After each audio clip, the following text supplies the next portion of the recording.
بسم اللہ الرحمن الرحیم۔ ناظرین، آپ نے ایک کہاوت سنی ہوگی کہ گئی بھینس پانی میں۔ آج میں آپ کو دکھاتا ہوں کہ بھینس کس طریقے سے پانی میں جاتی ہے۔ دیکھیے، ایمان کی دو قسمیں ہیں، نمبر 1 ایمان تحقیقی اور نمبر 2 ایمان تقلیدی۔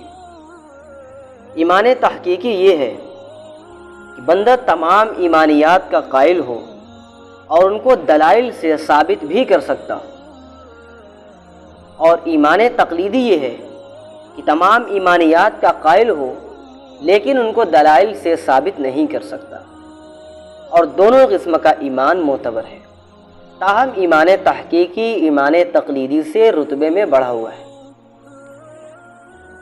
مثال کے طور پر کوئی شخص اسلام میں داخل ہوا، آپ اس سے پوچھئے کہ لماذا اسلمت، بھئی کس وجہ سے تو آیا؟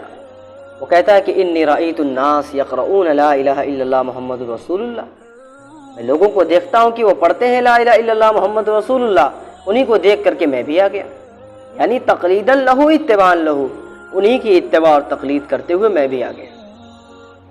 ھذا هو ایمان التقلیدی، یہی ایمان تقلیدی ہے۔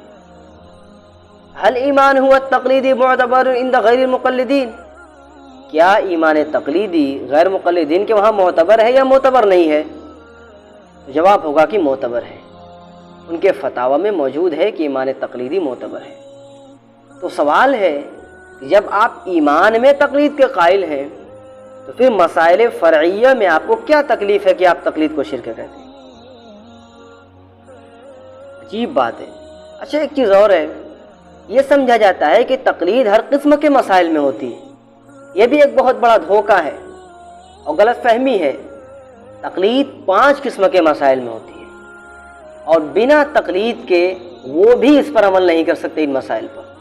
نمبر 1 غیر منصوصہ، نمبر 2 منصوصہ مجملہ، نمبر 3 منصوصہ متعارضہ، نمبر 3 منصوصہ محتملۃ المعانی، اور نمبر 5 منصوصہ غیر متعینۃ الاحکام۔ یہ 5 قسم کے مسائل ہیں، بنا تقلید کے اس پر کوئی عمل کر ہی نہیں سکتا۔ تو یہ کہنا کہ تقلید شرک ہے یا تقلید کرنے والا مشرک ہے، یہ کسی بھی صاحب عقل اور صاحب نقل کا کام نہیں ہے۔